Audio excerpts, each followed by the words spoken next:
దేవుని యొక్క వాక్యంలో నుంచి హెబ్రీయులకు రాసిన పత్రిక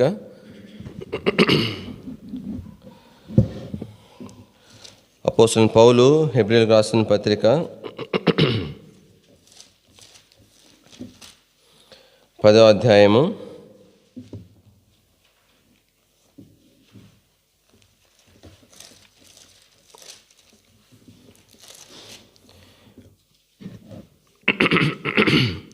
37-38 వచనాలు అందరం కలిసి వద్దాం.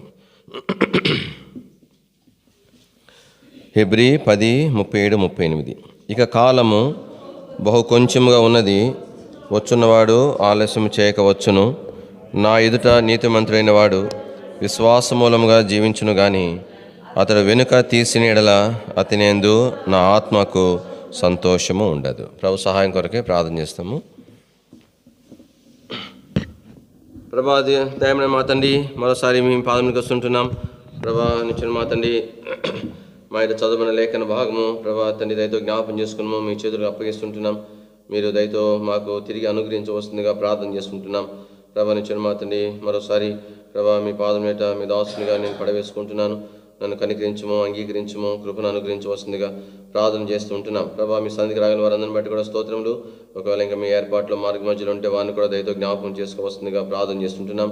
మీ దయలను అసలు అప్పగించుకుంటూ ఈ సమయం మాకెంతో దీవెనకరంగా చేయమని యేసు ప్రభువారి యొక్క శ్రేష్టమైన ఘనమైన ఉన్నతమైన పరిశుద్ధ నామములో స్తుతించి ప్రార్థించి మహిమపరిచి అడిగి వేడుకుంటున్నాం తండ్రి. ఆమేన్.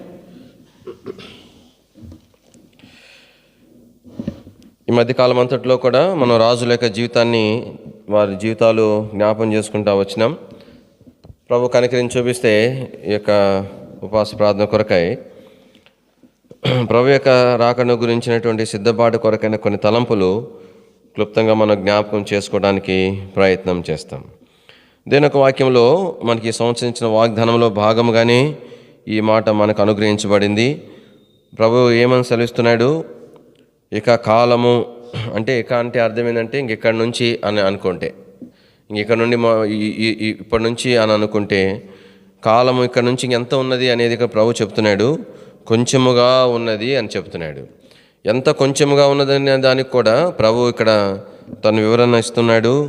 బహు కొంచెముగా ఉన్నది అని అంటున్నాడు. అదే ప్రభు యొక్క రాకడ విషయంలో ఆయన ఎలాగొస్తాడనే విషయం కూడా, వచ్చేవాడు వస్తాడు, ఎప్పటికైనా రావాలి కాబట్టి వస్తాడని కాదంట. ఆలస్యం అనేది చెయ్యడు అని హృదయ వాక్యంలో జ్ఞాపకం చేయబడతా వచ్చింది.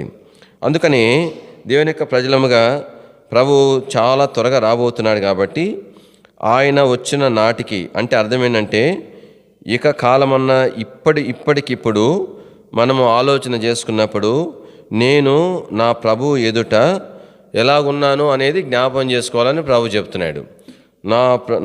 నా ఎదుట నీతిమంతుడు అయినవాడు. ఇక్కడికి రెండు సంగతులు ఉంటున్నాయి. ప్రభు ఎదుట ఆత్మీయంగా నీతియుక్తమైన జీవితము జీవించటం, లేదా వెనుక తీయటం అనేది రెండు విషయాలు జ్ఞాపం చేయబడుతున్నాయి. కాబట్టి ఈ దినాలలో నేను ప్రభు యొక్క రాకడ కొరకు సిద్ధపడవలసిన విధానం ఏమిటంటే, వెనుక తీయట అనే అనుభవం అని దానిని దాటుకొని వచ్చి మనం ప్రభు ఎదుట నీతిమంతులుగా ఉండు కొరకై సిద్ధపరచబడవలసిన వారిగా ఉంటున్నాం. దేని యొక్క వాక్యంలో మరి మన ప్రభు కొరకు, అందుకని నిన్న సేవకులు శాంసన్ బ్రదర్ కూడా చెప్తా వచ్చినాడు కదా, ఆయన రాజు, మనము దేవుని యొక్క సంఘముగా ప్రభు మనల్ని ఏమన్నాడు? రాని అని అన్నాడు. కాబట్టి మనము ప్రభు కొరకు సిద్ధపడాలా. అందుకని చక్కని పాట కూడా ఉంది కదా, కుమారి ఆలకించు నీవాలోచించి కుమారి చెవియొగ్గుము, నీవాలోచించి కుమారి చెవియొగ్గుము. ఈ రాజు నీ ప్రభువు, నీ సొగసు కోరే ఈ రాజు నీ ప్రభువు.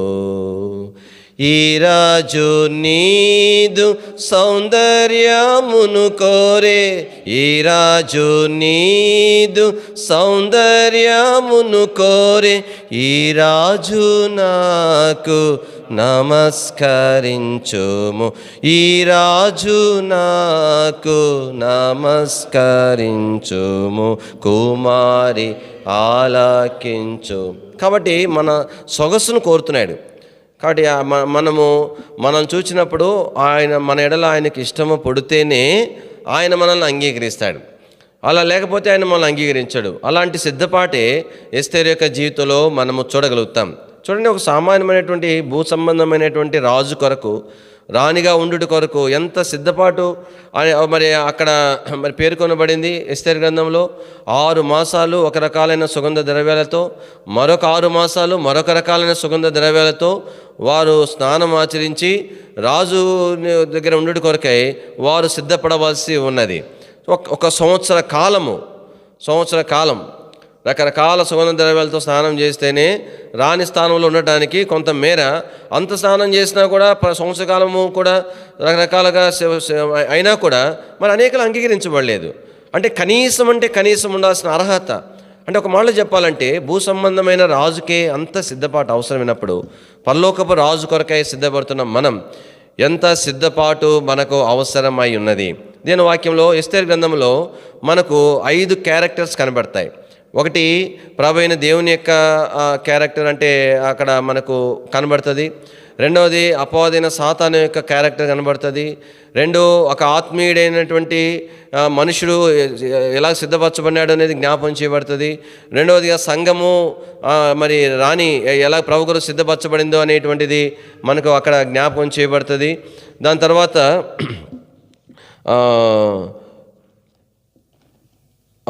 అంటే మరి దేవుని యొక్క ఏర్పాటులో నుండి తొలగిపోయినటువంటి మరొక క్యారెక్టర్ కూడా కనబడుతుంది.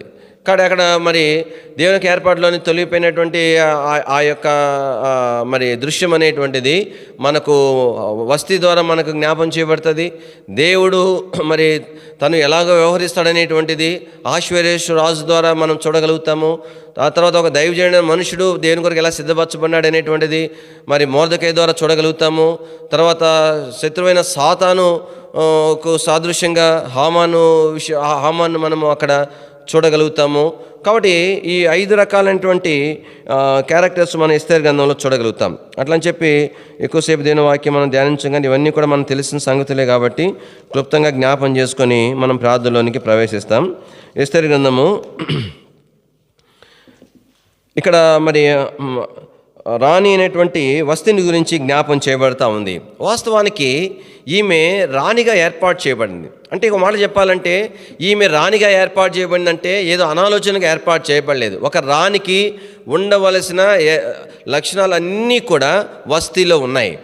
కాబట్టి అలాగ అనేక మంది కన్యకలు అక్కడ ఉన్నప్పటికీ కూడా రాణిగా ఉండటానికి ఆమె మాత్రమే యోగ్యురాలుగా ఆమె ఎంచబడతా వచ్చింది. కాబట్టి ఇక్కడ తను రాణిగా ఉండుట కొరకు తను చక్కగా ఏర్పాటు చేయబడి ఒక ఉన్నతమైన స్థానంలో తను ఉంచబడింది. అయితే దేవుని వాక్యంలో మనం చూడగలుగుతాం, ఆ స్థానమును ఆమె పోగొట్టుకున్నట్లుగా మనం చూడగలుగుతాం. కాబట్టి జ్ఞాపం చేసుకోవాల్సింది ఏంటంటే, దేవుని యొక్క ప్రజలముగా దేవుడు నిన్ను నన్ను ప్రేమించినాడు, మనల్ని రక్షించినాడు, మనకు ఆత్మీయంగా ఉన్నతమైన స్థానం అనేటువంటిది ప్రభు మనకు అనుగ్రహించినాడు. కాబట్టి అయితే దానిని కాపాడుకుంటా పోగొట్టుకుంటా అనేది దేవుడు నీకు నాకు అప్పగించినాడు. అందుకని మనం పాట పాడుతూ వచ్చినాం, జార విడిచెదవేమో జాగ్రత్త, చేతికి ఇచ్చినాడు దేవుడు, నీకు శ్రేష్టమైనటువంటి స్థానం ఇచ్చినాడు. దాన్ని కాపాడుకుంటావా జార విడుచుకుంటావా అనేటువంటిది తీర్మానం అయితే దేవుడు మనకు అప్పగిస్తుంటున్నాడు. దేవుని యొక్క వాక్యంలో కానీ దేవుని యొక్క ఏర్పాటులో నిలిచి ఉండటం, దేవుని యొక్క ఏర్పాటులో నుండి తొలగిపోవటం. ఉదాహరణకు మనం జ్ఞాపం చేసుకున్నప్పుడు మరి అపోస్తుల కార్యంలో ఆహారం పంచిపెట్టే సందర్భంలో ఆ యొక్క హెబ్రీ స్త్రీలు కొంత సనుగు ఏర్పడిన కారణాన్ని బట్టి మరి అపోస్తలుడైన పౌలు వారు ఏమని తీర్మానం చేస్తున్నారు, మేము ప్రార్థన చేయుట, వాక్యము బోధించడాన్ని దీన్ని పక్కన పెట్టి మేము ఆహారం పంచే పనిలో ఉండలేము.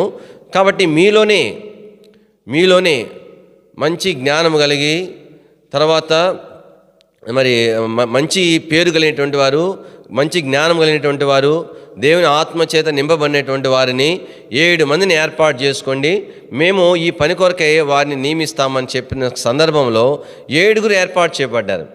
ఆ 7 తలల మీద చేతులు ఉంచి సంఘమంతా ఎదుట ప్రార్థన చేసినారు. అంటే అర్థమేంటి?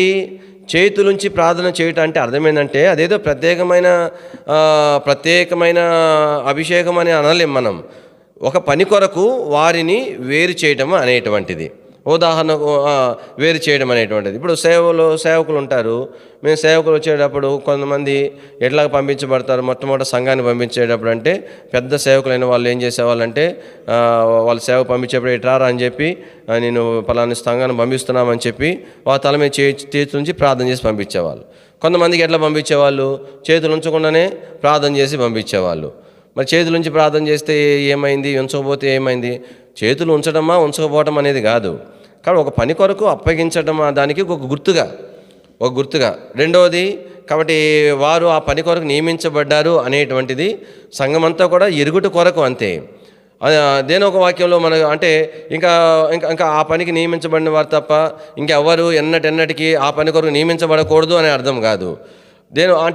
దేవుడు ఇచ్చిన ఆధిక్యత అని ఒక మాట చెప్పాలంటే, దేవుడు ఆయా పనులు ఆయా బాధ్యత మనకి అప్పగిస్తున్నాడు. అది మనకు ఆధిక్యత. అది ఏ రూపంలో ఇచ్చినా సరే కాక సంఘం అందరి ఏదో ప్రకటన చేయొచ్చు, లేదంటే ఎవరో తెలియకుండా సర్వసాధారణంగా అప్పగించవచ్చు. ఏ రీతిగా మనకు అప్పగించిన దేవుడు ఆయన పని కొరకు ఏదో ఒక పని కొరకు మనలను ప్రత్యేకించి మనకు ఆధిక్యత ఇస్తున్నాడని అర్థం. దేని ఒక వాక్యంలో ఇక్కడ మనకు జ్ఞాపం చేసుకుంటే తలంపు ఏంటంటే, మొత్తానికి ఆ 7 మంది ఏర్పాటు చేయబడినప్పుడు అక్కడ ఆ 7గురిలో కూడా అందరికీ కామన్గా ఉండేటువంటి లక్షణాలు పేర్కొనబడ్డాయి. వారిలో స్టెఫనుకు ప్రత్యేకమైన సాక్ష్యము స్టెఫనుకు ఆపాదించబడింది. ఆ 7 మందిలో మరొక మనుషుడు ఉన్నాడు. ఆ మనుషుడు కూడా చాలా ప్రత్యేకమైనటువంటి వాడుగా పరిగణించబడ్డాడు. 7 సమానమైన వారే, 7 రక్షణ పొందిన వారే. కామన్గా 7కి మరి ఒక ప్రాథమికంగా ఉండవలసిన దైవిక లక్షణాలు ఉన్నాయి. వారిలో 2 మాత్రం కొంచెం ప్రత్యేకమైనటువంటి వారి గురించి పరిశుద్ధాత్మ దేవుడు రాయించి పెట్టినాడు. అపోస్తలుల కార్యములు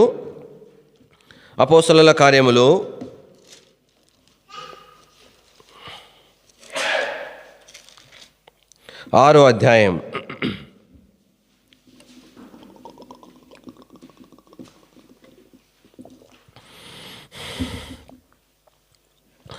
వారందరికి కూడా కామన్గా ఉన్న లక్షణం ఏంటంట? 3వ వచనం. కాబట్టి సహోదరులారా, ఆత్మతోనూ జ్ఞానముతోనూ నిండుకొని మంచి పేరు పొందినవారు. కాబట్టి వీరిలో అందరూ కూడా ఆత్మతో నింపబడినవారు. అంటే దేవుని చేత ఏర్పాటు చేయబడిన వారుగా, దేవుని ప్రజలముగా మన ఏ పరిచర్యలో ఏ విధానంలో వాడబడకపోయినా మనమందరం కూడా దేవుని ఆత్మ చేత నింపబడాలి. మొత్తానికి వీరు దేవుని ఆత్మ చేత నింపబడ్డారు. అంత మాత్రమే కాదంట, జ్ఞానముతో కూడా నింపబడ్డారు. అంటే దేవుని సేవించడానికి దేవుని ఆత్మ సహాయం అవసరం. రెండవ, దేవుని సేవించడానికి దైవికమైన జ్ఞానము అవసరం. వీటితో పాటు వారికి ఏముందంటే మంచి పేరు ఉన్నట్టుగా చూస్తున్నాం. కానీ ఇలాంటి వారిని 7 మందిని ఏర్పాటు చేసుకుంటే దేని వాక్యంలో చూడండి 5వ వచనంలో, ఈ మాట జన సమూహం ఇష్టమైన వారు విశ్వాసముతోనూ పరిశుద్ధాత్మతోనూ నిండుకొనిన స్టెఫను. కాబట్టి స్టెఫను గురించి ఏం రాయబడతా ఉంది? కాబట్టి విశ్వాసముతో నింపబడినవాడు, పరిశుద్ధాత్మ చేత నింపబడినవాడు. అంటే అందరూ ఆత్మచేత నింపబడ్డవారు. అయితే ప్రత్యేకముగా స్టెఫన్ విషయంలో దేవుని ఆత్మచేత నింపబడినవాడని అంటే వాళ్ళతో పోల్చి చూస్తే దేవుని ఆత్మచేత నింపబడటం అనేటువంటిది దేవుని యెడల ప్రేమ, ఆసక్తి, విశ్వాసం విషయంలో అందరిలో తను ప్రత్యేకంగా ఉన్నటువంటి వాడు. అది అందరికంటే మిన్నగా ఉన్నవాడు అని అర్థం. వాళ్ళు తక్కువ అని చెప్పట్లేదు, కానీ వారికంటే మిన్నగా ఉన్నవాడని అర్థం. ఉదాహరణకు అపోస్తలుడు పౌలు అన్నాడు, ఏమన్నాడు? మరి అపోస్తలుల గురించి చెప్తూ వారందరికంటే ఎక్కువ ప్రయాసపడ్డానంటే వాళ్ళంతా సోమరులని కాదు, సోమరభూతులని కాదు, వాళ్ళంతా ప్రయాసపడ్డారు. వారి కంటే ఎక్కువ పౌలు ప్రయాసపడ్డాడు. అందుకని తర్వాత అన్నాడు, ప్రయాసపడింది నేను కాదు, కాబట్టి ఆయన కృపయే అని కూడా అన్నాడు. సరే, మా విషయం మనం పక్కన పెడితే స్టెఫన్ విషయంలో రాయబడింది. తర్వాత ఇంకొక మనుషుడి గురించి మరి నికోలాసు గురించి కూడా రాయబడింది. నికోలాసు ఎవరంట చూడండి, యూదుల మత ప్రవిష్టుడు. కాబట్టి ఇక్కడ అందరి వల్లే రక్షణ పొందినవాడు, అందరి వల్లే దేవుని ఆత్మచేత నింపబడినవాడు, అందరి వల్లే మంచి పేరు పొందినవాడు, జ్ఞానంతో నింపబడినవాడు ఈ మనుషుడు. అడిషనల్గా ఈయనకు ఇంకో లక్షణం ఉంది. ఏముంది? యూద మత ప్రవిష్టుడు. అంటే వీళ్ళంతా యూదులు కాబట్టి యూద మతస్థులు ముఖ్యంగా ప్రభువుని ఎరగడం అనేది చాలా కష్టసాధ్యము. అయితే ఈ మనుషుడు ప్రభువుని ఎరగలిగినాడు. ప్రభు ఇచ్చిన ఆధిక్యతే, కాదని చెప్పలేం. కానీ ఇది ఒక ప్రత్యేకమైనటువంటి అర్హత ఉంది. అంటే తన సమాజంలో ప్రభువుని ఎరక ముందు ఒక గుర్తింపు ఉంది, ఒక గౌరవం ఉంది, ఒక పేరుంది. అలాంటి మనుషుడు రక్షణ పొందినాడు. కానీ అది ఎక్కడ పోతుంది? అది అలాగున్నది అన్నమాట. తర్వాత ఇంకా ఎలాంటి వాడంట? అంతియొకయ వాడు. అంతియొకయ అంటే వాస్తవానికి అంతియొకయలో సంఘము, అక్కడ నుండి పరిచయం మొదట యెరూషలేము నుంచి ప్రారంభించబడి ఆ తర్వాత అంతియొకయ నుంచి ప్రారంభించబడింది. అంతియొకయలో మొదట మరి శిష్యులు క్రైస్తవులు అనబడ్డారు. అంటే స్థానికుడు అని అర్థం. అంటే వీరు ఆయా స్థలాల నుంచి ఆయా పనులను బట్టి ఆయా వృత్తిరీత్యా ఆ ప్రాంతానికి వచ్చి ప్రభువును సేవిస్తున్న వారు. ఈయన మాత్రము మొదటి నుంచి కూడా మరి ఈయన లోకల్ పర్సన్ అనమాట, నాన్ లోకల్ కాదు. అంటే నేను ఎందుకు చెప్తున్నానంటే ఈ నికోలాస్ కూడా దేవుని చేత ఏర్పాటు చేయబడిన వాడే. అందుమాత్రమే కాదు, దేవునిని ఆత్మీయతలో అందరి వంటి వాడిగా సిద్ధపడబడినప్పటికీ కూడా సమాజపరంగా ఒక ప్రత్యేకమైన గుర్తింపు కలిగినటువంటి వాడు. అయితే దేవుని వాక్యంలో ఆ ఏర్పాటులో నుండి మరి యొక్క నికోలాసు తప్పిపోయినాడు. తను ఒక సొంత బోధను బోధించడం ప్రారంభించినాడు. సహవాసంలోనే ఉన్నాడు, సహవాసంలోనే ఎదిగాడు. అదే సొంత బోధ ప్రారంభించినాడు. ఆ బోధ చేసినప్పుడు ఎవరు కాదంటారు చెప్పండి నికోలాసును? అందులో అపోస్తలుల ద్వారా ఏర్పాటు చేయబడినవాడు. వారి మీద చేతులు ఉంచినారంట. ఇక్కడ ఏముంది దేవుని వాక్యంలో? 7వ అధ్యాయం తర్వాత వచనంలో ఉందనుకుంటాను.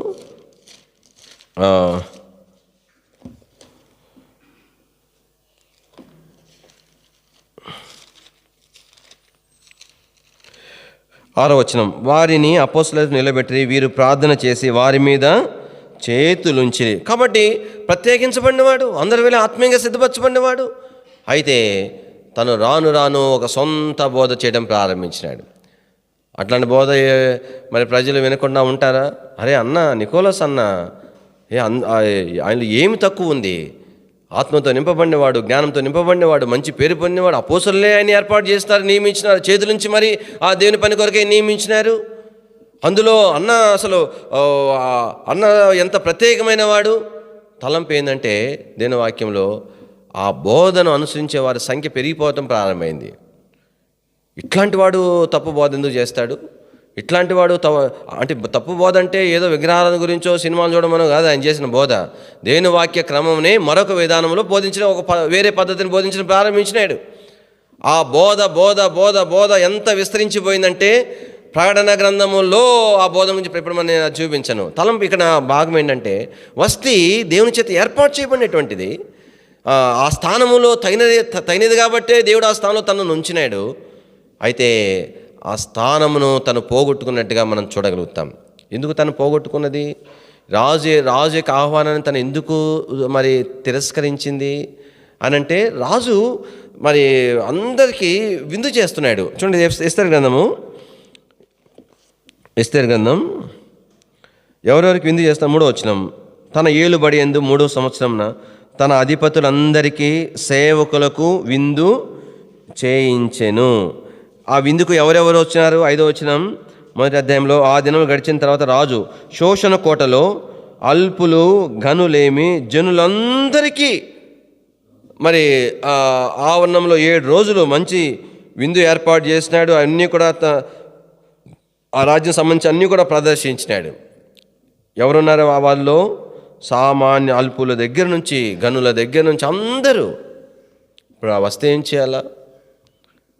రాజు ఏర్పాటు చేశాడని చెప్పి తనతో ఉన్న వారిని కూడా అవసరమైన వారికి ఉంచుకొని వారిని కూడా అక్కడ పంపించాలా. అయితే దేవుని వాక్యంలో అక్కడ సామాన్యులు ఉన్నారు, గనులు ఉన్నారు, అధిపతులు అందరి కొరకు ఏర్పాటు చేస్తే వస్తే ఏం చేసింది? ఆయన చేస్తే నేను చేయలేనా? ఆయన రాజు అయితే నేను రానిని కాదా? ఆయన విందు రాజు చెప్పినాడా?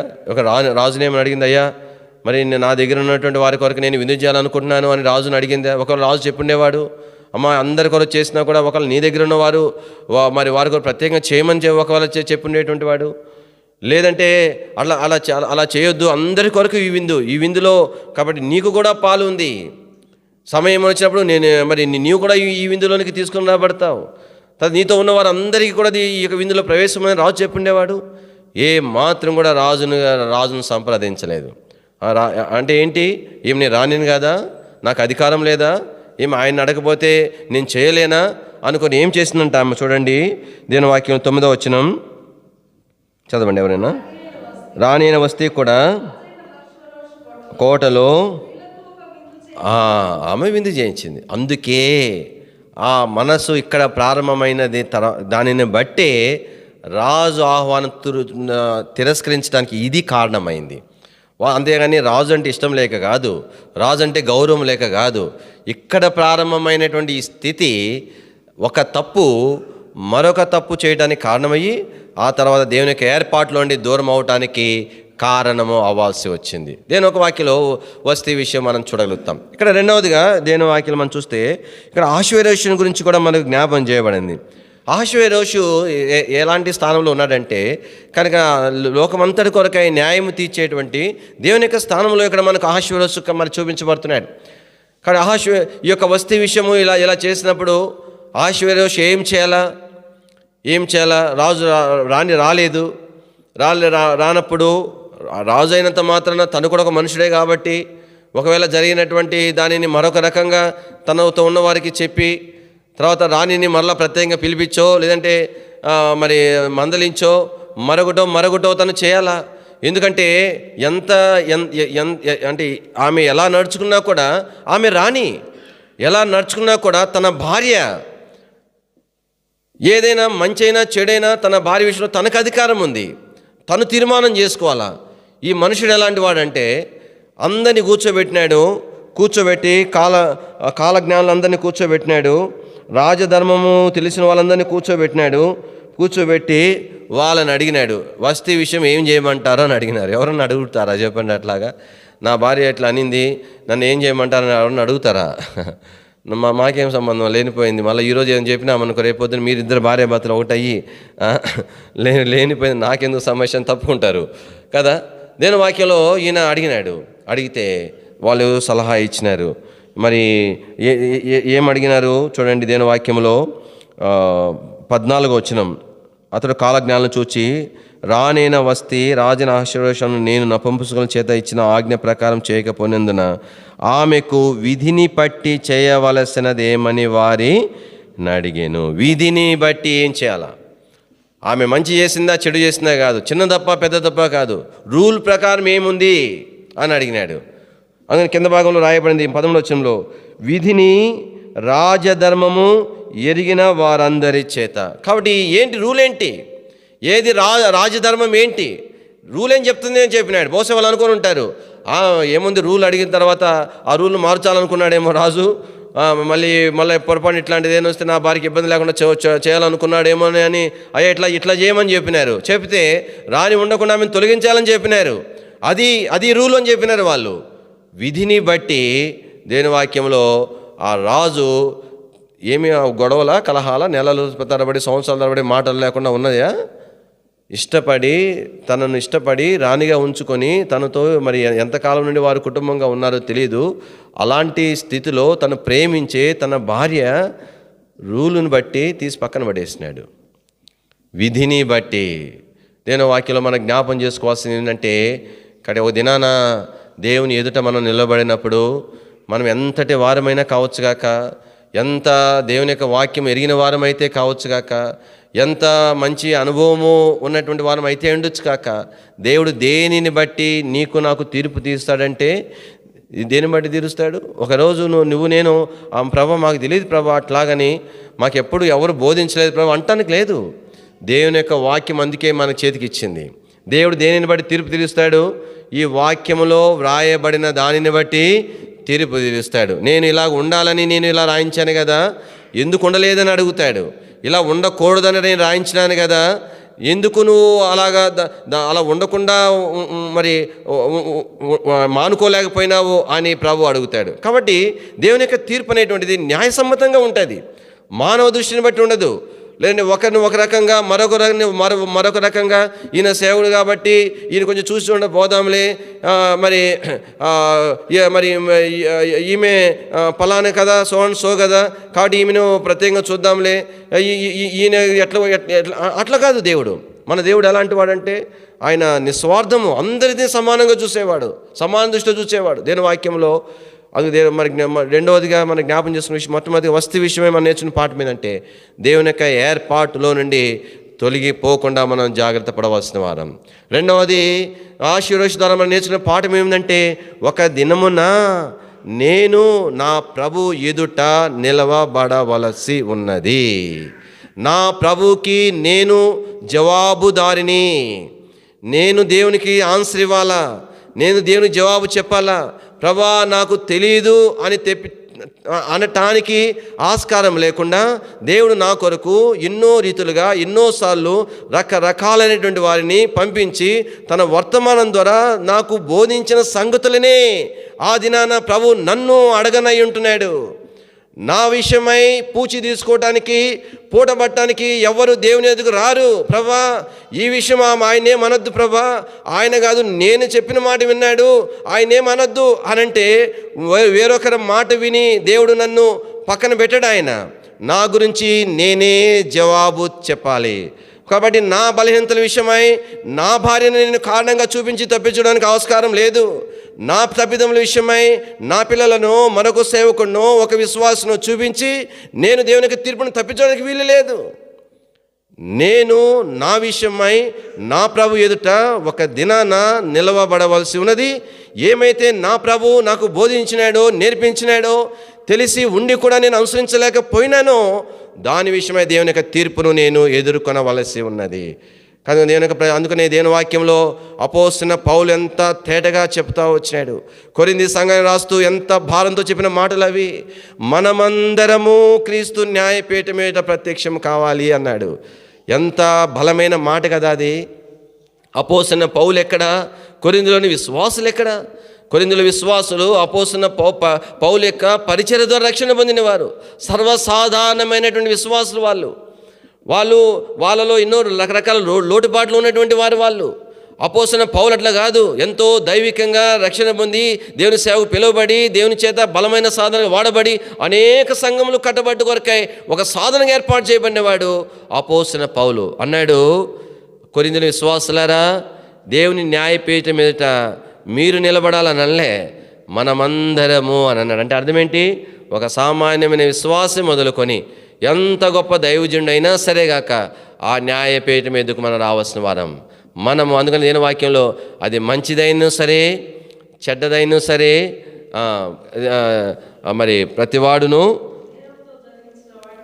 ఫలం పొందినట్లు మనమందరము క్రీస్తు న్యాయపీఠం మీదట ప్రత్యక్షము కావాలను. కాబట్టి దీని యొక్క ఆశీర్వాద యొక్క అనుభవం మనకి ఏం చూపిస్తూ ఉందంటే మన ప్రభు యొక్క తీర్పును చూపిస్తూ ఉంది. న్యాయవంతుడైన ప్రభు దినాన్ని ఆయన నిలబడి ఉంటున్నాడు. ఆ దినం కొరకు ఏమి పొందాలా దేవుని నుండి? నేను చెప్పండి, ఏం పొందాలా? మెప్పు పొందాలా, శభాషణాలు నా ప్రభు నన్ను. ఒక మనుషుడు నన్ను మెచ్చుకుంటే ఎంత, మెచ్చుకోపోతే ఎంత? ఒక మనుషుడు నన్ను తృణీకరిస్తే ఎంత, దూషిస్తే ఎంత? నాకు వచ్చే నష్టం ఏంటి? ఒక మనుషుడు నన్ను పొగిడినంత మాత్రం నాకు వచ్చే లాభం ఏంటి? నా ప్రభు చెప్పాలి ఒకరోజు ఏమని, బలా అని చెప్పాలా. ఆ గురి అనేటువంటిది చాలా ప్రాముఖ్యమైనది. నేను చేసే ప్రతి ప్రక్రియ నా ప్రభు ఒక దినాన ఇది మెచ్చుకుంటాడు అని నిర్ధారించుకునే మనము నడుచుకుంటున్నామా? అలా నిర్ధారించుకునే వారికి ఒక లక్షణం ఉంటుంది, అలా సిద్ధపడేటువంటి వారికి ఒక లక్షణం ఉంటుంది. ఏం లక్షణం ఉంటుంది అంట? వారు ప్రభు కొరకు ఎంత చేసినా కూడా చేసినట్టుగా ఫీల్ అవ్వరంట వాళ్ళు. అర్థమైందా? ఏమి చేయకపోయినా కూడా ఏందో చేసేట్టు ఫీల్ అవుతారంట. మెప్పు పొందలేనటువంటి స్థితిలో ఉండేవాళ్ళు. అందుకే దేని వాక్యంలో మనం ఇప్పుడు ఇవన్నీ మనకి అందరూ తెలిసిన విషయాలే గుర్తు చేసుకుంటున్నాం అంతే. సమస్త దూతలతో కూడా ప్రభు వచ్చినప్పుడు, ప్రత్యక్షమైనప్పుడు, ఆయన సింహాసనాసీనుడిగా ఉన్నప్పుడు, సకల లోకంలో ప్రజలందరూ కూడా ఆయన ఏదో పోగు చేయబడినప్పుడు దేని వాక్యంలో కొందరు విషయమే ప్రభు ఏమని సాక్ష్యం ఇస్తాడంటే చెప్పండి, ఏమని సాక్ష్యం ఇస్తాడంట? నేను ఆకలిగా ఉంటే మీరు నాకేమి ఇచ్చారు? ఆహా. అంటే వాస్తవికంగా ఆ పని వారు చేశారు. అప్పుడు వాళ్ళు ఏమనాలి వాస్తవికంగా? ఎస్ ప్రభా, ఆ మాట కొరకే మేము చేసాం ప్రభా. అవును ప్రభా, చేసాం ప్రభా. చూసావా, అటు ఇటు చూసావా, నేను ఆ రోజు చెప్తే మీరు ఏమైనా విన్నారా, పట్టించుకున్నారా?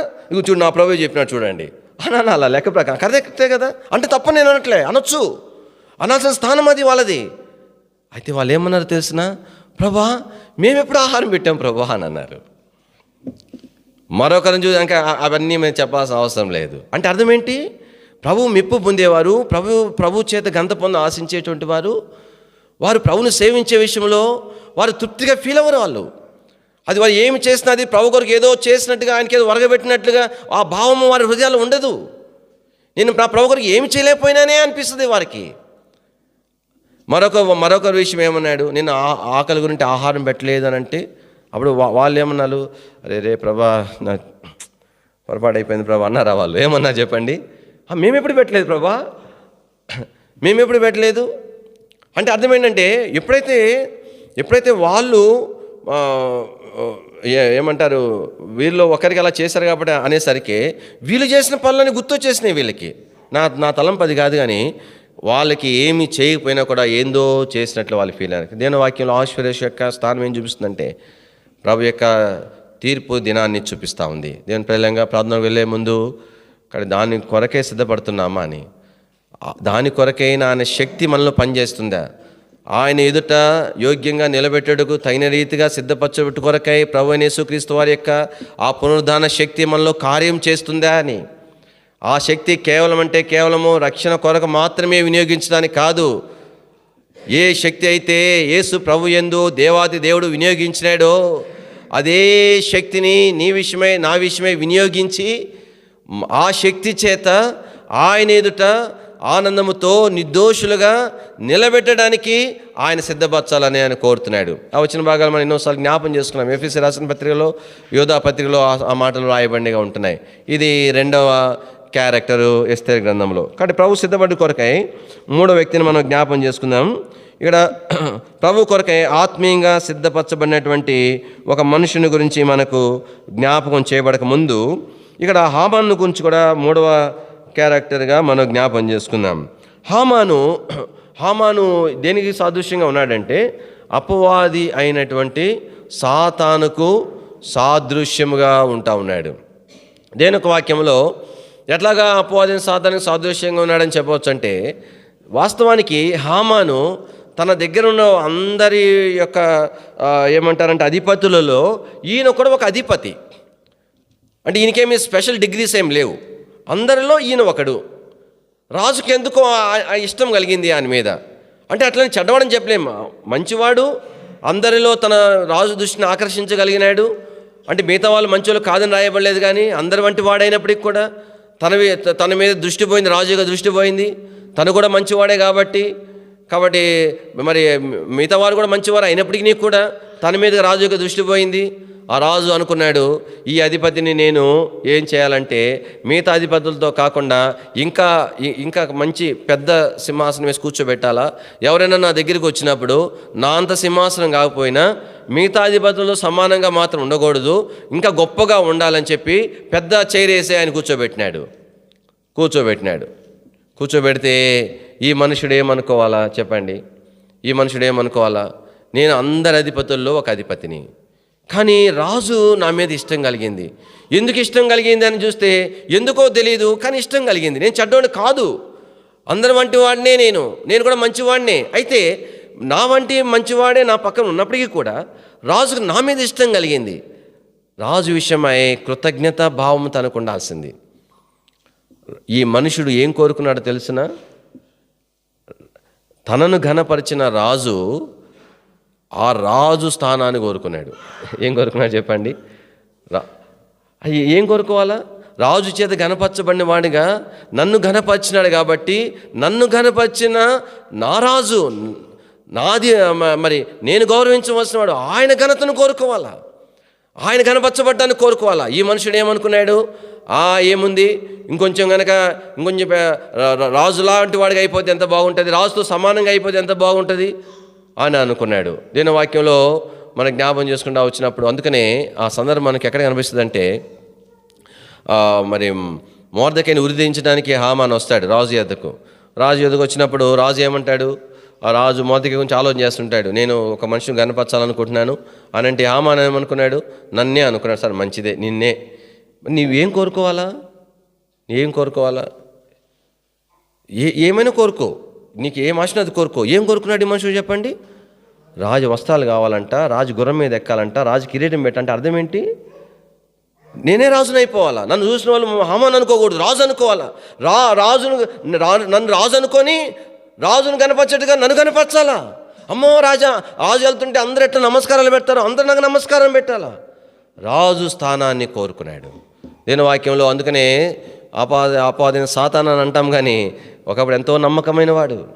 ఎంత నమ్మకమైన వాడంటే తను గణపరచబడటానికి యోగ్యమైన వాడు కాబట్టే తన స్థానాన్ని ఆ యొక్క మరి హెచ్చైనటువంటి స్థితిలో లూసిఫర్ స్థానాన్ని ఉంచినాడు. అయితే ఏమనుకున్నాడు, ఏం కోరుకున్నాడు చెప్పండి? లూసిఫరు తనను ఘనపరిచిన తన ప్రభువుతో సమానం కావాలి, ఆయనలాగా నేను ఆరాధించబడాలా. ఆయనకి నాకు వ్యత్యాసం ఏంటి?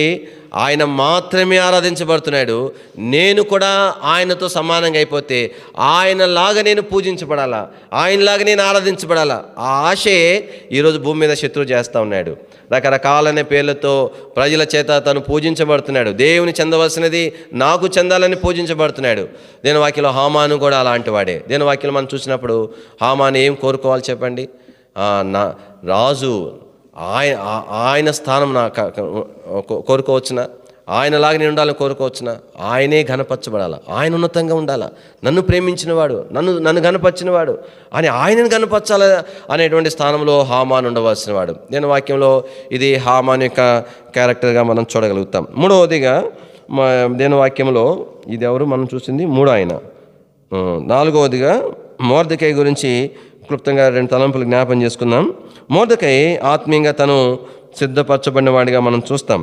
ఎంత ఆత్మీయుడిగా ఈ మొర్దెకై సిద్ధపరచబడినాడంటే, మొర్దెకై ఒకానొక సందర్భంలో రాజును చంపాలని కొంతమంది ఆలోచన చేస్తే దాని విషయమై రాజుకు సమాచారము మరి పంపించినాడు. విచారణ చేస్తే నిజమైంది. చూడండి దైన వాక్యంలో 2వ అధ్యాయము 23వ వచనం. ఈ సంగతిని గూర్చి విచారణ కాగా అది నిజమాయను, అందుచేత వారిద్దరు ఒక చెట్టునకు ఉరి తీయబడిరి. ఇది రాజు ఎదుటనే రాజ్య సమాచార గ్రంథమందు వ్రాయబడెను. కాబట్టి రాజు ఎదుటనే రాజ్య సమాచార గ్రంథంలో రాయబడింది. దేని వాక్యంలో అంటే రాయబడింది. అయితే ఇక్కడ మనం ఏం చూస్తామంటే ప్రతిఫలం అనేటువంటిది మరి మొర్దెకై పొందలేదు.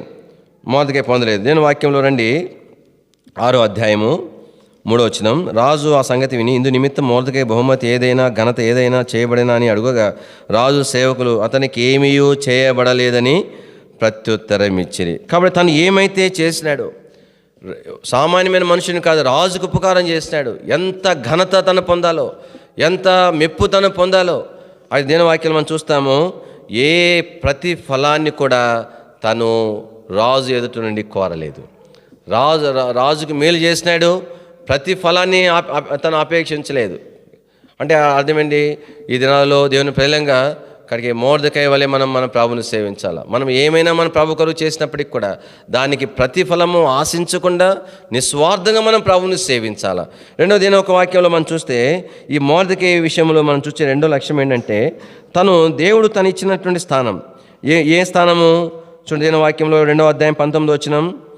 2వ మారు కన్యకలు కూర్చున్నప్పుడు మొర్దెకై రాజు గుమ్మములో కూర్చొని ఉండెను. తర్వాత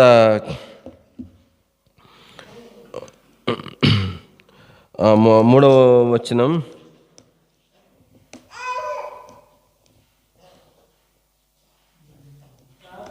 5వ వచనంలో మొర్దెకై వంగకయు నమస్కారం చేయకునుట హామాను చూచి. అంటే ఇక తన యొక్క పని ఏమిటంటే రాజు గుమ్మములో కూర్చొని ఉండటం, తర్వాత లేదంటే కూర్చుండటం, అంటే మరి నిలబడి ఉండటము, ఏదైనా రెండు పనులు తను ఉంటున్నాడు. ఏమైనప్పటికీ కూడా తనకి రాజు యొక్క సముఖములో తను ఉన్నాడు.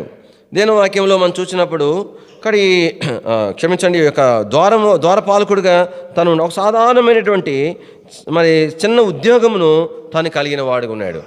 అది ఇప్పుడు తర్వాత మనం చూస్తే మరి ఎస్తేరు ఏ విధంగా ఆమె రాణి అయిపోయింది.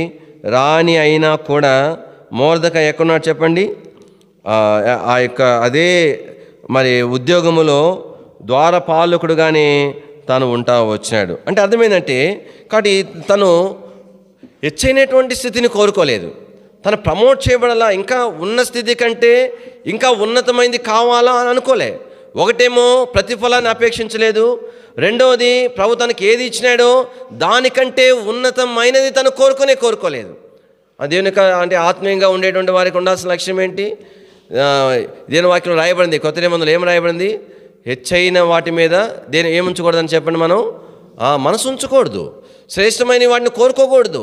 దేవుడు నీకు నాకు ఏది ఇచ్చినాడు అదే శ్రేష్టమైంది, ఆ స్థానంలో ఉండటానికి ఇష్టపడాల. దేవుని వాక్యంలో ఆమె రానైనా కూడా తనకు దేవుడు ఇచ్చిన స్థానంలో ఉన్నాడు. ఒకనొక సందర్భం వచ్చింది, ఇక్కడ మొర్దెకై ఏం చేయబడ్డాడు? ఊరేగించబడ్డాడు. చూడండి 6వ అధ్యాయము. రాజా మరి మనకు తెలిసి ఈ సందర్భం తెలుసు కాబట్టి నేను క్లుప్తంగా దాటి వెళ్తున్నాను.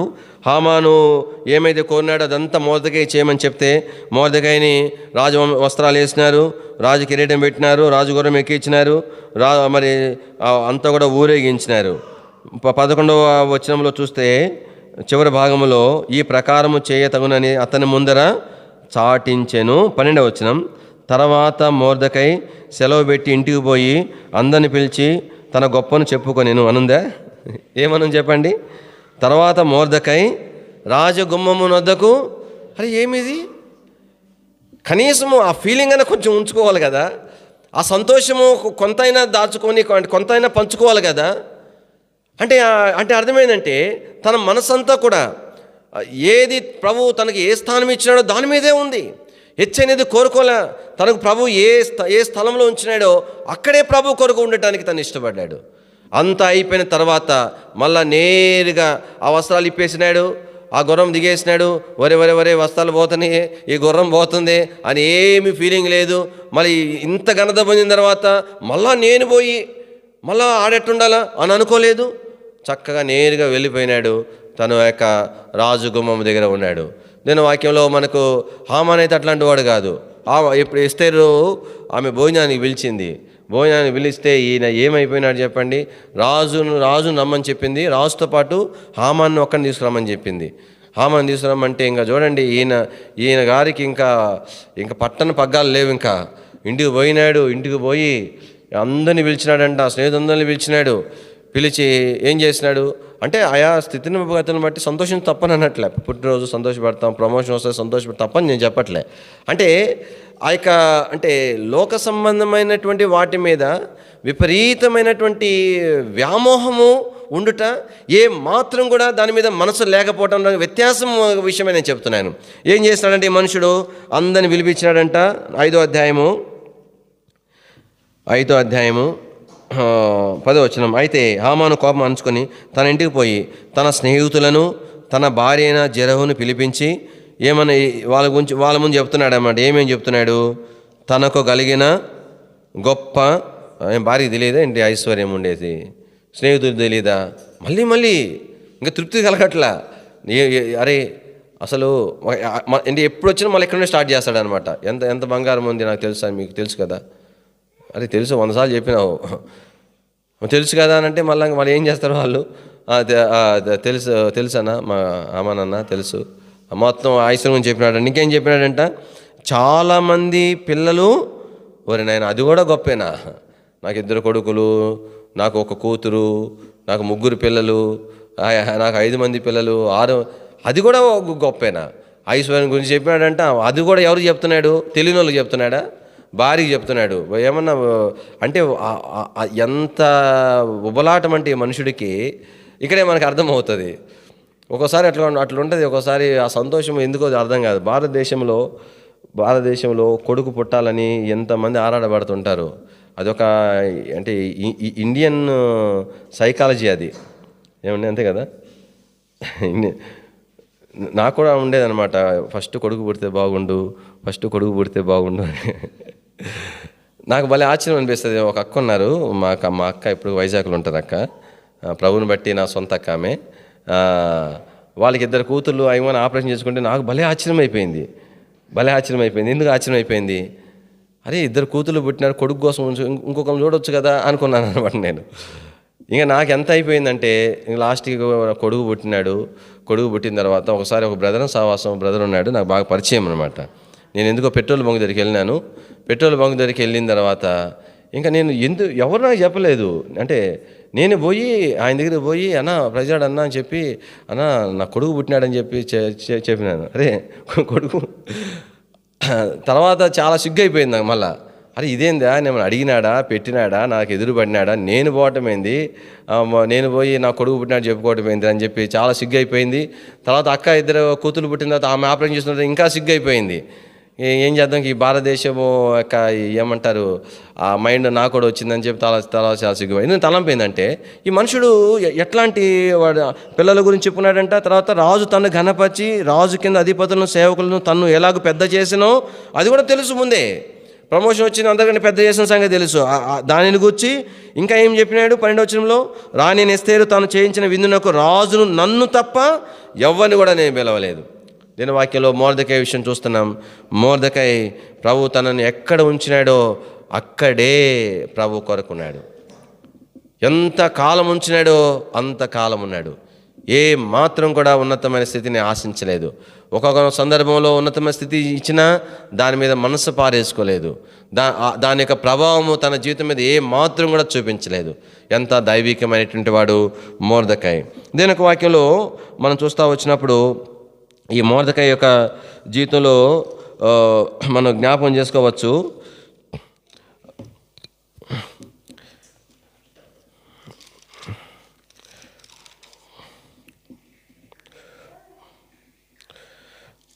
చివరిగా ఎస్తేరు గ్రంథంలో 10వ అధ్యాయం మనం చూస్తాం.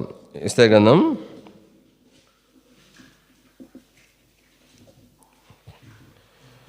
10వ అధ్యాయం 3వ వచనము.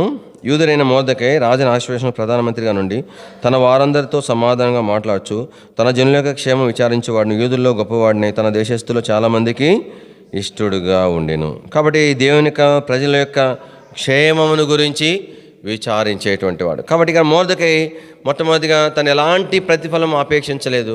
రెండవదిగా ప్రభు తను ఏ స్థానం ఉంచినాడో అక్కడ ఉన్నాడు. ఏ మాత్రం కూడా ఉన్నతమైన స్థితిని తను కోరుకోలేదు.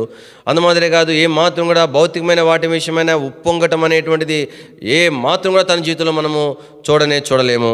అందుమాదిరే కాకుండా కాబట్టి మొర్దెకై ఎలాగున దేవుని యొక్క ప్రజల యొక్క క్షేమమును తను కోరుతా వచ్చినాడో జ్ఞాపకం చేయబడింది. కాబట్టి దేవుని ప్రజలంగా నీవు నేను ఆత్మీయంగా సిద్ధపరచబడే విధానం ఇది. ఈ విధానములో నీవు నేను సిద్ధపరచబడితేనే మనం దేవుని ఎదుట ఒక దైవికమైనటువంటి ఆత్మీయమైన వ్యక్తులుగా మనం ప్రభు ఎదుట ఉంచబడగలుగుతాం. తర్వాత మనము తిరిగి మరొక చివరి భాగానికి వస్తాం. ఎస్తేరు గురించి మనకు జ్ఞాపకం చేయబడతా ఉంది. ఎస్తేరు మరి విషయంలో కొన్ని సంగతులు నేను క్లుప్తంగా జ్ఞాపకం చేస్తాను. ఎస్తేరు మరి ఆమె రాజనగర్ తీసుకుని రాబడింది. రాజునగర్ తీసుకురాబడిన తర్వాత మరి కన్యకలందరూ కూడా హేగే యొక్క వశంలో, నపుంసకుడైన హేగే వశంలో అప్పగించబడతా వచ్చినారు. అలాగనే ఎస్తేరు కూడా అప్పగించబడతా వచ్చింది. దయచేసి 2వ అధ్యాయము 9వ వచనం. ఆ చిన్నది అతని దృష్టికి ఇంపైనది గనుక ఆమె అతని వలన దయ పొందిను. అపై వచనంలో 8వ వచనం చివరిలో ఏముంది? స్త్రీలను కాయు హేగే వశమునకు అప్పగింపబడెను. కానీ అప్పగింపబడెను అనే దగ్గరికి తర్వాత 8వ వచనం చివరికి 9వ వచనానికి మధ్య కొంత గ్యాప్ ఉంది. వాస్తవానికి అనేక మంది కన్యకలు వచ్చినారు. అంటే ఏమైతే ప్రాథమికమైన పరీక్షలో చక్కని వారు మాత్రమే ఎన్నిక చేయబడి వచ్చినవారు, కన్యకలు మాత్రమే ఎన్నిక చేయబడ్డారు, చక్కని కన్యకలు మాత్రమే ఎన్నిక చేయబడ్డారు. అయితే దీని ఒక వాక్యంలో ఇక్కడ అందరికంటే కూడా ఈమె హేగేకి అనుకూలంగా నడుచుకుంటూ వచ్చింది. హేగే దృష్టి ఎదుట తనకు ఇష్టమైన విధానంలో నడుచుకుంటూ వచ్చింది. తన వైఖరి ఆయనకు అనుకూలముగాను ఆయనకి ఇష్టముగా నడుచుకుంటూ వచ్చింది. అందుకని రాయబడింది, ఆయన దృష్టికి ఇంపైనది గనుక ఆమె అతని వలన దయ పొందెను. రాణి కాక మునిపే ఆమెకు ఒక ప్రత్యేకమైనటువంటి స్థానాన్ని అప్పగించినాడు. ప్రత్యేకమైన స్థలంలో తనను ఉంచినాడు. రాణి కాక మునిపే 7 మంది కన్యకలను ఆమె కొరకై చెలికత్తెలుగా మరి ఏర్పాటు చేసినాడు. అంతఃపురంలో శ్రేష్టమైన ప్రదేశంలో ఎస్తేరును మరి ఉంచబడతా వచ్చింది. 9వ వచనం చూడండి, కింద భాగంలో నేను చదువుతాను, గమనించండి. 9వ వచనం అంతా. ఆ చిన్నది అతని దృష్టికి ఇంపైనది కనుక ఆమె అతని వల్ల దయ పొందెను. కాబట్టి ఆమె పరిమళ క్రియల వస్తువులను, ఆమెకు కావలసిన భోజన పదార్థములను, రాజు ఇంటిలో నుండి ఆమెకి ఇవ్వదగిన 7 ఆడు పిల్లలను అతడు ఆమెకు త్వరగా ఏర్పరిచి ఆమెను ఆమె చెలిగత్తెలను అంతఃపురంలో అతి శ్రేష్టమైన స్థలమందు ఉంచెను.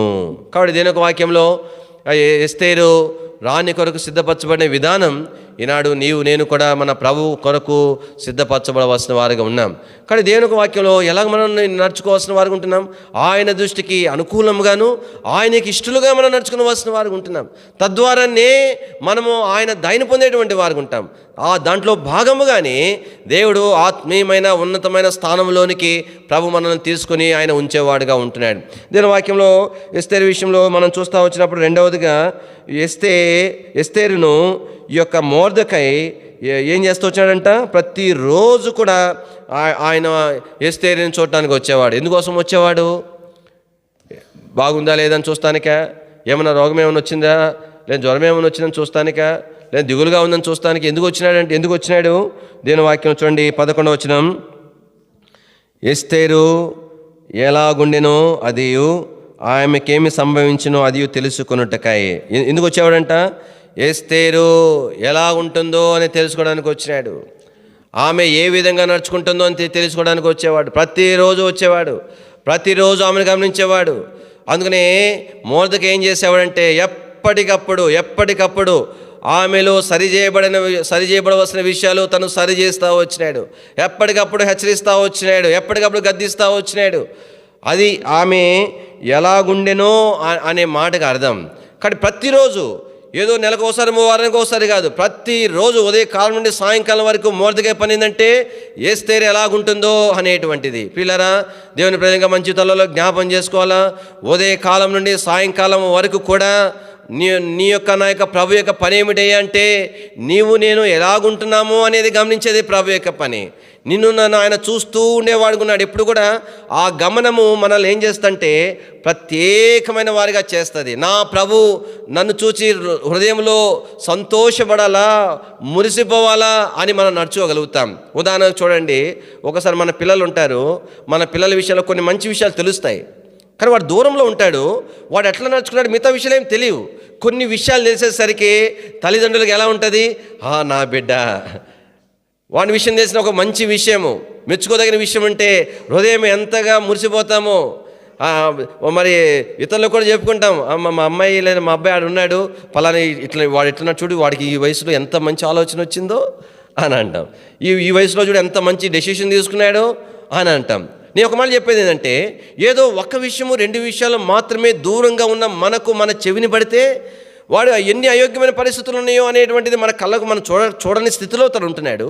ఒకవేళ ఆ బిడ్డ గనక మనల్ని సంతోషపెట్టాలని తను ఎంత చక్కగా ప్రవర్తించినా ఆ ప్రవర్తన అంతా మన కన్నుల ఎదుట ప్రదర్శించబడట్లేదు. ఒకవేళ అలా భయంగా తను నడుచుకున్నా కూడా ఇదంతా మా అమ్మ నాన్న చూస్తే బాగున్నంత ఆశించినా కూడా అలాంటి ఏర్పాటు లేదు. ఆ బిడ్డ కూడా మళ్ళీ వచ్చిన తర్వాత నేను అన్నాను, డాడీ ఇట్టెట్టు నడుచుకున్నాను, వాడు యోగ్యమైన జీవితం అంతా మన ముందు ఏమి వివరించి చెప్పలేడు. మనకు మాత్రమే ఉన్న ఆధిక్యత ఏంటంటే మన ప్రతి కదలిక మన ప్రభు కన్నుల ఎదుట ఆయన చూచే స్థానంలో నేను ఉంచబడ్డాం. ఎంత ఆశ ఉండాలి. దూరంగా ఉన్న మనుషుడే, ఆ పిల్లవాడే చూడని తల్లిదండ్రులు నా గురించి కొన్ని విషయాలన్నీ విని సంతోషపెట్టాలని తను యోగ్యంగా నడుచుకున్నప్పుడు, కాబట్టి మన ప్రభు ఎదుట మనం నడుచుకునే మన జీవితాలు. అందుకనే ఏదైనా వాక్యంలో ప్రభు నన్ను చూచుచూ ఉన్నాడు, ఆయన దృష్టి ఎదుట ఉన్నాను అనటానికి ఒక ఎగ్జాంపుల్ ఏంటంటే ఎప్పటికప్పుడు నేను సరిచేయబడతాను. అందుకనే మన ప్రవర్తనలో మార్పు వస్తుంది. నేను ఒక ఉదాహరణ చెప్తాను. ఒక క్లాస్లో ఉంటారు పిల్లలు ఉంటారు, విద్యార్థులు ఉంటారు. టీచర్ వచ్చేదాకా వాళ్ళ పరిస్థితి ఎట్లుంటుంది చెప్పండి? వాళ్ళ కండిషను గోలగా ఉంటుంది కదా, గోలగా ఉంటుంది. వీడి బ్యాగ్ దగ్గర వాడు ఉంటాడు, వాడి బ్యాగ్ దగ్గర వీడు ఉంటాడు. ఇప్పుడు బెల్లలు వచ్చినాయిలే, కింద కూర్చునేటప్పుడు మాట్లాడుతూ జరుగుతా పోయి వీడు ఆడుకోపోతాడు. ఎప్పుడైతే సారు లోపలికి వచ్చేస్తాడు ఏమైపోతారు? ప్రింటప్స్ అండ్ టక్క సెట్ అయిపోతారు. ఒక్కోసారి కొట్టే సార్ ఉన్నాడు అనుకోండి, ఇంకో ఎట్ట సెట్ అయిపోతాడంటే వేరేవాడి బ్యాగ్ దగ్గర వీడు ఆడే ఉంటాడు. వాడు వేరేవాడి బ్యాగ్ లేచిపోతే మళ్ళీ ఏడన్నా కొడతాడని చెప్పి ఆడే ఉండేది వాడి బ్యాగ్ అయినట్టు కూర్చొని ఉంటాడు. అంటే ఎందుకు చెప్తానంటే పిల్లవాని యొక్క సైకలాజికల్గా తన యొక్క భావన ఏంటి? సార్ ఉన్నాడు అనేటువంటిది వెంటనే తను ఆ యొక్క సార్ చక్కగా నడుచుకున్నట్లుగా తను సెట్ అయిపోతున్నాడు. సారు లేడు అన్నటువంటి భావన ఏం చేస్తుందంటే తను ఫ్రీగా తనకి ఇష్టం వచ్చిన తను ఎట్లా ఉండాలనుకున్నాడు అలా ఉండటానికి అది కారణమవుతుంది. అంటే అది కారణం అంటే వాడు సార్ చెప్తున్నాడు, అరే నేను వచ్చినప్పుడు మీరు ఇలాగ ఉండాలా, రాసుకుంటా చదువుకుంటారా, అరే నేను వచ్చాను కదా, నేను వచ్చి ఇలా ఉంటాను, నేను మీకు చెప్పాను కదా, చదువుకున్నారా, మరి ఎందుకు అలా ఉండట్లేదు అంటున్నాడా? కేవలం ఆ భావన, సారు నా ఎదుట ఉన్నాడనే భావన, లేడు అనే భావనే ఆ ప్రవర్తనకు మూలంగా కనబడతా ఉంది. ఇంతకుముందు ఒక రాజకీయ నాయకుడు ఉండేవాడు మనకు ఆంధ్రప్రదేశ్లో, నేను త్వరగా ముగిస్తాను అనుకోకుండా సమయం అవుతుంది. రాజకీయ నాయకుడు ఉండేవాడు. ఆయన ప్రతిపక్షంలో ఉన్నప్పుడు ఆయన మీద కామెంట్స్ ఏముండేయంటే చాలా, ఆయన భాష వినలేం. ప్రతిపక్షంగా ఉన్నప్పుడు అధికార పక్షం మీద చాలా దురుసుగా మాట్లాడేవాడు, అసభ్యకరంగా మాట్లాడేవాడు. ఆయన మరి సీఎం అయిపోయినాడు. సీఎం అయిపోయిన తర్వాత ఎక్కడే కానీ అసభ్యకరమైన పదము కానీ ఆ దుడుకు కానీ లేనే లేదు. ఎంత జాగ్రత్తగా, ఏం కారణం? ఆ భావన. ఏం భావన? ఇప్పుడు నేను ఎవరిని, నేను సీఎం అనే భావన ఏం చేసేసింది, మొత్తాన్ని తీసిపడేసింది. ఇంతకుముందు నడుచుకున్నట్టుగా నడుచుకోకుండా ఉండడానికి వీలవుతూ ఉంది. కాబట్టి మన జీవితాల్లో ఏ భావన మనం కలిగి ఉండవలసిన వారు ఉన్నాం? నేను నా ప్రభు ఎదుట ఉన్నాను, ప్రతి కదలిక నా ప్రభు చూస్తున్నాడు. ఎవరో చూస్తారు, చూడబోతే అర్థం చేసుకుంటారు, అపార్థం చేసుకుంటారు. మనకు అవసరం లేదు లోకం సంగతి, తోటి విశ్వాస సేవకుడి సంగతి అవసరమే లేదు. అయితే నీ ప్రభువు నిన్ను చూస్తుండగా, నా ప్రభు నన్ను చూస్తుంటుండగా, నేను నా ప్రభు ఎదుట ఎలా ఉన్నాను అని ఆ క్రమంలో నేను సరిగా లేని పరిస్థితుల్లో నా ప్రభు చేత ఎప్పటికప్పుడు సరిచేయబడుతున్నానా? నేను వాక్యలో ఇక్కడ మరి ఎస్తేరు ఆ విధంగా మరి అప్పటికే ఆమె రాణి స్థానంలోనికి అంటే ఎన్నిక అయ్యేటువంటి జాబితాలను తీసుకురాబడింది. అప్పటికే ఆమె హేగే ద్వారా ప్రత్యేకమైనటువంటి అంతఃపురంలోనికి ఆమె తీసుకుని రాబడింది. అయినా కూడా మరి మొదటికైతే ఏమనాలా, నాన్న ఎంతమంది ఇంట్లో ఉన్నాను, నేను ఎలాంటి దానో తెలియదా, పొద్దుగూకులా చెప్తానే ఉంటావా, పొద్దుగూకులు ఇదే పని, నేను ఇంత దానైన తర్వాత కూడా ఇప్పుడు నేను ఒక రాణిగా ఉండటానికి దగ్గర స్థానంలోకి వచ్చాను, ఇప్పుడు నేను చెప్తే నువ్వు వినాలా, కానీ నువ్వు చెప్తే నేనేంటి అని ఆమె అనలే. ప్రతి దినము రోజు ఇదే పని అని అనుకోలే. కారణం ఏంటంటే ఆమె మొర్దెకైకి లోబడతా వచ్చింది. ఒక మాట చూద్దాం రండి, దయచేసి 2వ అధ్యాయము 20వ వచనం చదవండి.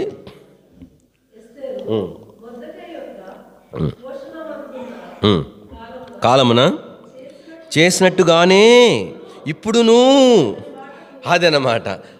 అప్పుడంటే తన మీద ఆధారపడింది. తల్లిదండ్రులు లేరు, చేర్చుకున్నాడు. గౌరవము, భయము, భక్తి ఎట్లా చెప్తే అట్లా వినేటువంటిది ఉంది. దేవుని వాక్యంలో ఇప్పుడు తన అవసరం లేదు, తను ఎదిగింది, ఒక స్థానంలోనికి వచ్చింది. ఇప్పుడు ఒకవేళ రాణిగా కాకపోయినా తనకు మంచి బహుమానాలు ఇచ్చి పంపించబడుతుంది, తన జీవితం తను బ్రతకగలదు. అది దేవుని వాక్యం రాయబడుతుంది. అప్పుడు ఎలాగున్నదో అప్పుడు చేసినట్టుగానే ఇప్పుడు నువ్వు అనే మాట రాయబడుతుంది. ఎంత స్థానంలోకి వెళ్ళినా కూడా ఆమె లోబడతానే వచ్చింది.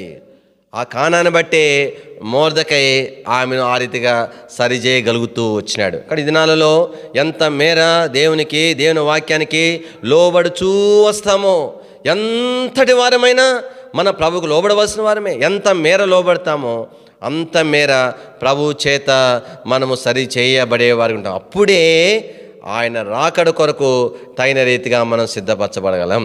అప్పుడే దేవుని యోగ్యంగా ఆయన చేత మనం అంగీకరించబడగలుగుతాం. దేవుని వాక్యంలో 3వదిగా మనం చూస్తూ వచ్చినప్పుడు ఎస్తేరు గ్రంథంలో 2వ అధ్యాయం 15వ వచనంలో మొర్దెకై తన కుమార్తెగా స్వీకరించుకుని తన పెంతనైన అబీహాయిలు కుమార్తెకు ఎస్తేరు రాజు నదికి వెళ్తూ వంచినప్పుడు స్త్రీలను కాయు రాజు యొక్క శరణుడైన హేగే నిర్ణయించిన అలంకారము గాక ఆమె మరి ఏమీయూ కోరలేదు.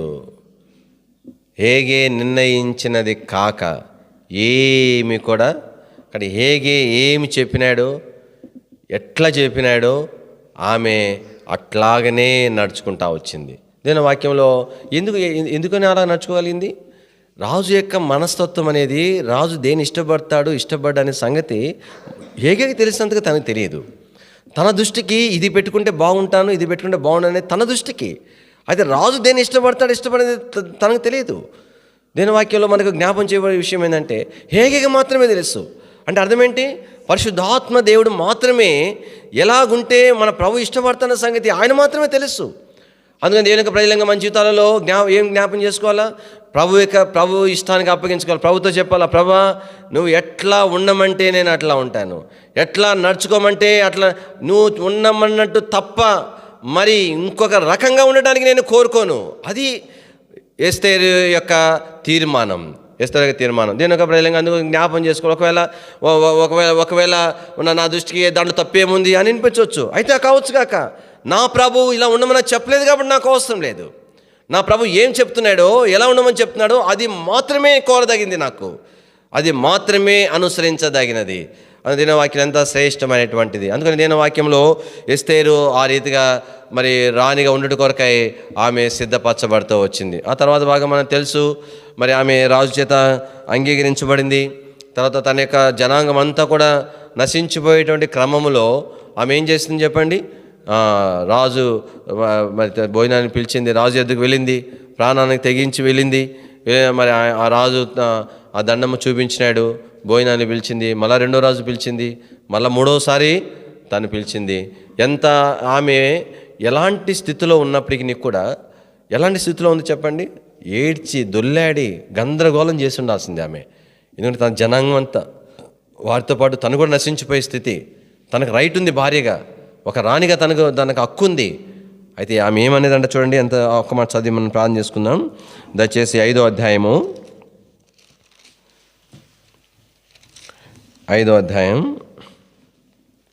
7వ వచనం. ఎస్తేరు ఇలాగ ప్రత్యుత్తరం ఇచ్చెను, రాజువైన తమ దృష్టికి నా ఎడల దయగలిగి నా మనవి చొప్పున నా కోరిక చొప్పున జరిగించుట రాజువైన తమకు అనుకూలమైతే. ఏమంటుంది? కాబట్టి నేను చెప్పినట్టు ఇది చేయొద్దు, నాకు ఇబ్బంది అని నువ్వు చేయొద్దు, చేయాల్సిన అవసరం ఉందని నాకు చేయొద్దు, నా అక్కర ఇది. అయితే నీకు అనుకూలం అయితేనే చేయి. ఒకవేళ నీకు అనుకూలం కాదా, ఈ స్థితి నుండి బయటపడటం నీకు ఇష్టం లేదా, నేను ఈ స్థితిలోనే ఉంటాను. ఎంత చక్కని మనవి చెప్పండి. ఎంత ఈ స్థితిలో చేయవలసిన మనమేనా ఆమె? సాధారణ చిన్న చిన్న విషయాలంటే ప్రభు కొరకు ఉంటాను అనుకోవడానికి బాగుంటుంది.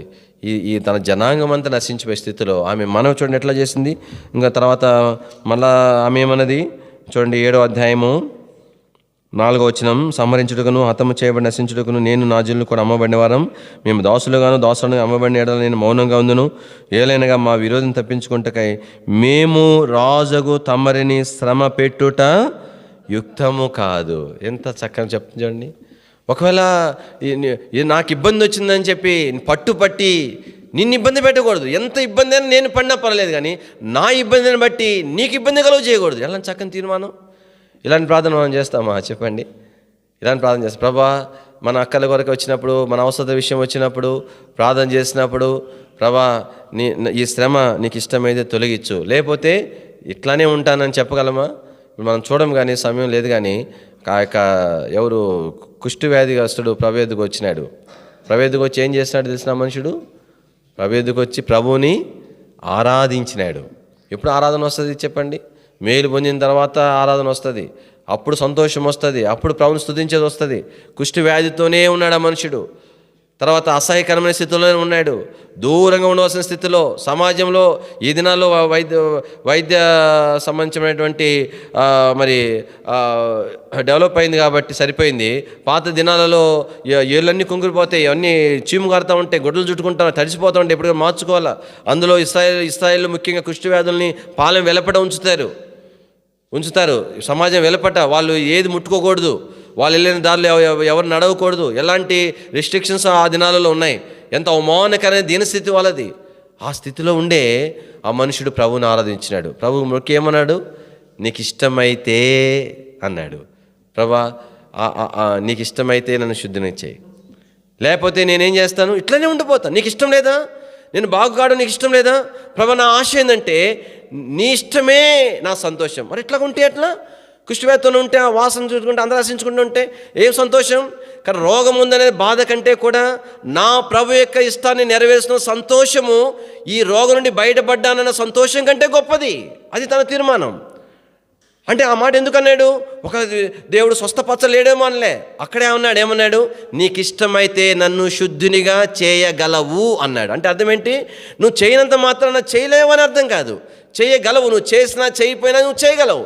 కానీ నువ్వు చేయగలిగే సామర్థ్యం ఉన్నా కానీ నీ ఇష్టాన్ని బట్టే నేను మేలు పొందాలని ఆశపడినాడు. దీని వాక్యంలో ఇది చివరి దినాలలో ఈ వాక్య వెలుగులో మనం పరీక్షించుకుంటాం. మొట్టమొదటిగా దేవునికి ఏర్పాటులోండి తొలిపోయిన వస్తీ.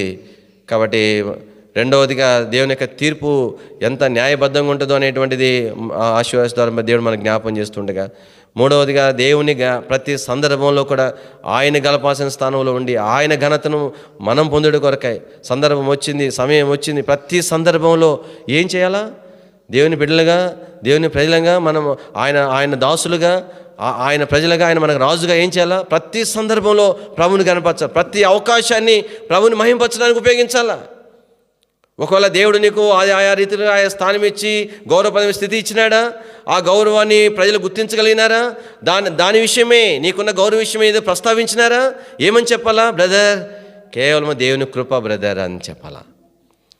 దేవుని కృపను బట్టే ప్రతి విషయంలో కూడా మనం ప్రభుని కనపరచడానికి ప్రతి సందర్భం ఉపయోగించుకోవాలా.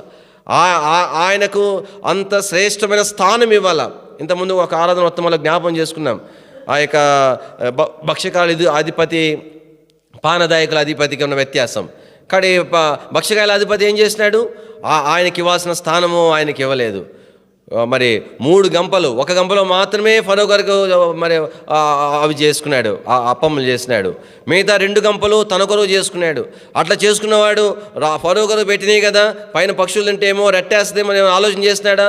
ఏ మాత్రం కూడా తన యజమాని విషయమైన పట్టింపు లేకుండా ఉన్నాడు. ఆ గంప మధ్యలో పెట్టవచ్చు కదా, లేదంటే కింద పెట్టవచ్చు కదా, పైన పెట్టినాడు. తలంపు ఇవన్నీ ఏంటంటే మనం జ్ఞాపం చేసుకుంటే హామాను యొక్క జీవితము మనకెంతో ప్రాముఖ్యమైంది. కాబట్టి మన ప్రభుని మనం ఎలా గనపరచగలుగుతున్నామని. మూడవదిగా మనం చూస్తూ వచ్చిన మొర్దెకై వలె మనం ఆత్మీయంగా ప్రభు కొరకు సిద్ధపరచవలసిన వారు. ఎస్తేరు వలె తగిన రీతిగా ప్రభుకు మరి అంగీకరించే విధానంలో మనము సిద్ధపరచబడవలసిన వారు కూడా. వాక్య వెలుగులో మనం పరీక్షించుకుంటాం. చివరి దినాలలో తిరిగి ప్రభు యొక్క కృపను కోరుకొని ప్రభు వచ్చే దినాలలో ఆయన రాకడ కొరకు సిద్ధపడినట్టుగా ప్రభు మనకు సహాయం చేయనుగాక. మనం కలిసి ఈ వచ్చిన భాగాన్ని చదువుకొని వచ్చిన పాట పాడుకొని ప్రార్థనలోని ప్రవేశిస్తాం. హెబ్రీ రాసిన పత్రిక 10వ అధ్యాయము, హెబ్రీ రాసిన పత్రిక 10వ అధ్యాయం 37వ వచనం 38వ వచనం అందరం కలిసి. ఇక కాలము బహు కొంచెముగా ఉన్నది, వచ్చుచున్నవాడు ఆలస్యం చేయకవచ్చును. నా ఎదుట నీతిమంతుడైన వాడు విశ్వాస మూలంగా జీవించును గాని అతడు వెనుక తీసినడలా అతని యందు నా ఆత్మకు సంతోషము ఉండదు.